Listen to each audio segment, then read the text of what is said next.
Hello, this is Ross Bliley from the podcast Pigskin Tales. This podcast is sponsored by Sterling Soap Company. With products sold throughout 41 locations around the globe, Sterling Soap Company has a unique assortment of products to choose from for your loved one for the holidays. Handmade artisan soaps created by Roderick and Amanda Lovin since 2012, these products are affordable and provide great value. Act now and save on your shipping costs. If you purchase $75 or more, your shipping cost is free in the United States. Shop now online at sterlingsoap.com.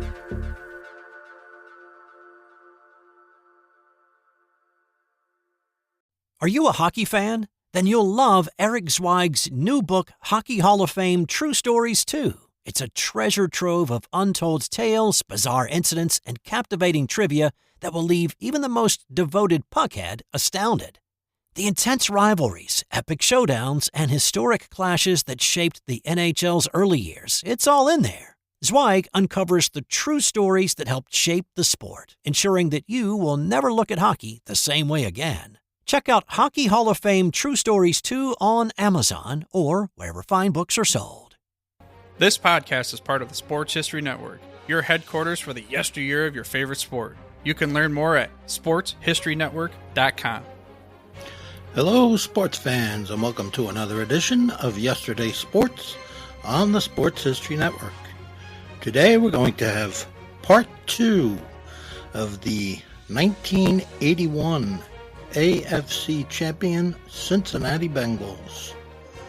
We'll pick it up at week 12. And the Bengals were playing the Denver Broncos in Week 12, and the Bengals defense struggled to contain Broncos receiver Steve Watson, who caught 5 passes for 102 yards and 1 touchdown. Broncos quarterback Steve DeBerg threw for 305 yards, but he was intercepted twice and sacked 4 times.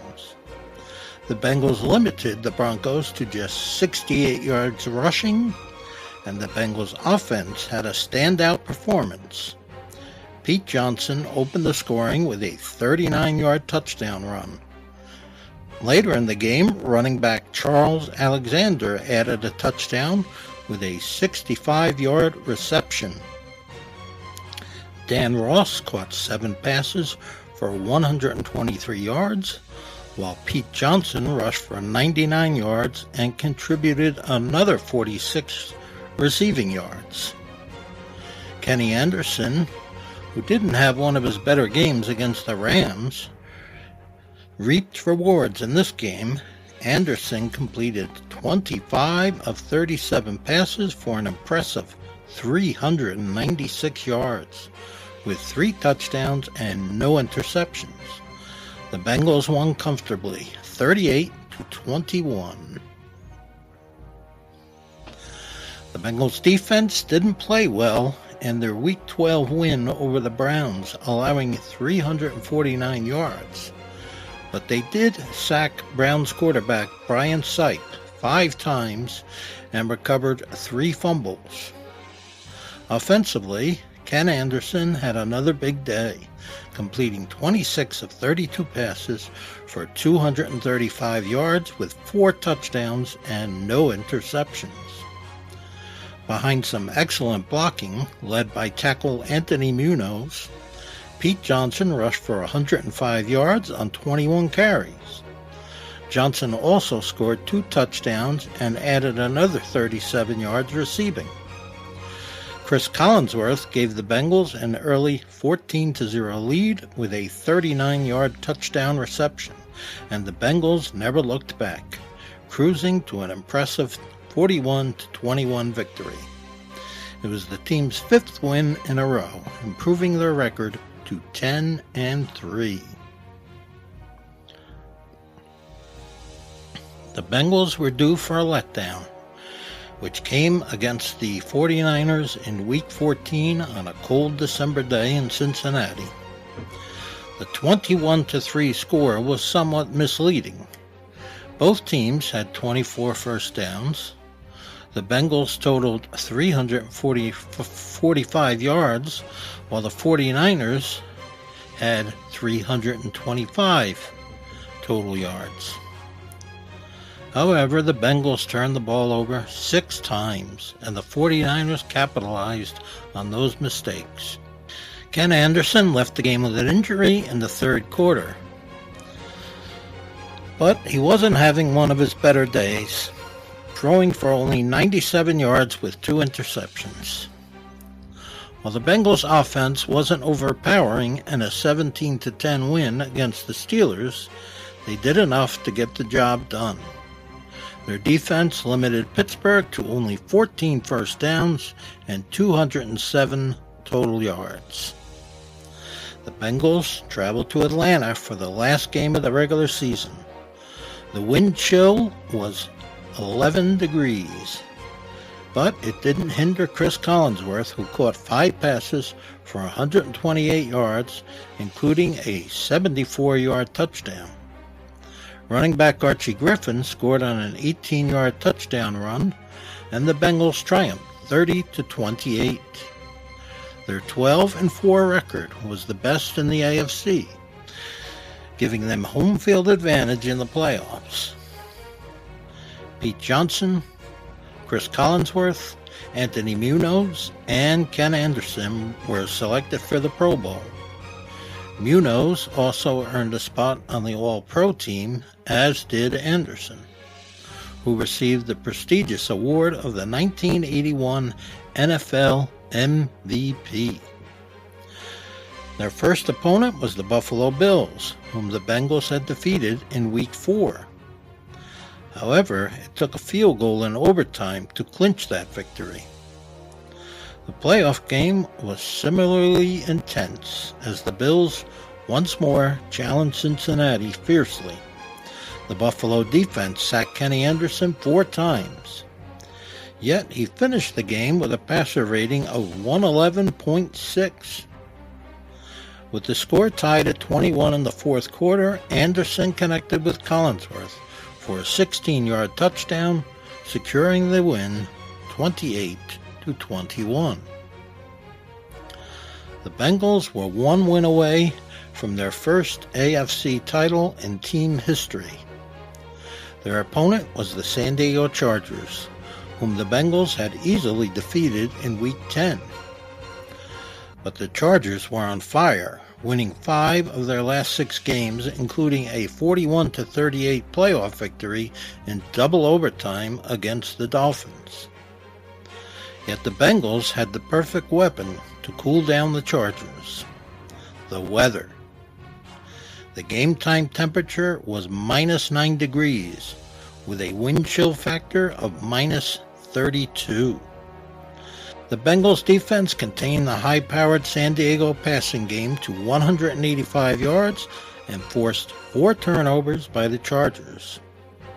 Ken Anderson completed 14 of 22 passes for 161 yards and 2 touchdowns with no interceptions. Pete Johnson added 80 yards, and the Bengals emerged victorious with a score of 27-7. The Bengals were the 1981 AFC champions and would play the San Francisco 49ers in Super Bowl 16. The game took place in Detroit, where the wind chill was 25 degrees below zero.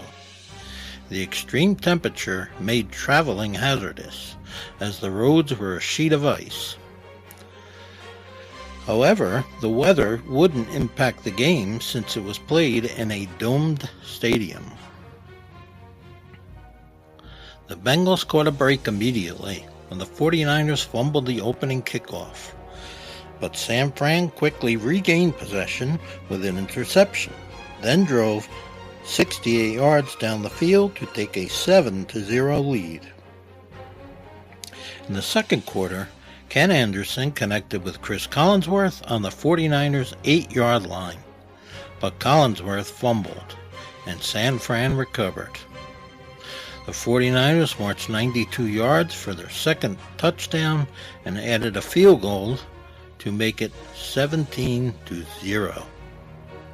Right before halftime, the Bengals fumbled a squib kick, allowing the 49ers to add another field goal. In the first half, the Bengals squandered 2 scoring opportunities and turned the ball over 3 times. Cincinnati opened the third quarter with an 83-yard drive, narrowing the gap to 20-7. The touchdown energized the Cincinnati defense, which held the 49ers to just 4 yards in the third quarter. Late in the quarter, Ken Anderson connected with Chris Collinsworth for a 49-yard gain, placing the ball at the 49ers' 16-yard line. A few plays later, they found themselves on the 3-yard line with a first down and goal to go. A 2-yard run brought them to the 1-yard line. The next 2 plays resulted in no gain, and the Bengals opted to go for it on 4th down. They didn't succeed, and the 49ers took possession. However, the Bengals defense forced a stop and gave their offense another opportunity. The Bengals then scored on a 53-yard drive, bringing the score to 20-14. With 10 minutes remaining in the game, the 49ers managed to run down the clock and got into field goal range, extending their lead to 23-14.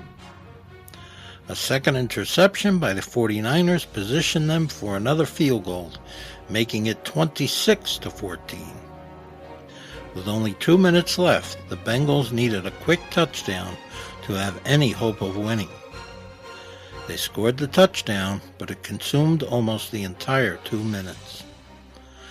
With 16 seconds remaining, the Bengals lined up for an onside kick, but San Francisco recovered it, ending the season in disappointment. Despite throwing 2 interceptions, Ken Anderson played well, connecting 25 of 34 passes for 300 yards and 2 touchdowns. Tight end Dan Ross caught 11 passes for 104 yards and scored 2 touchdowns.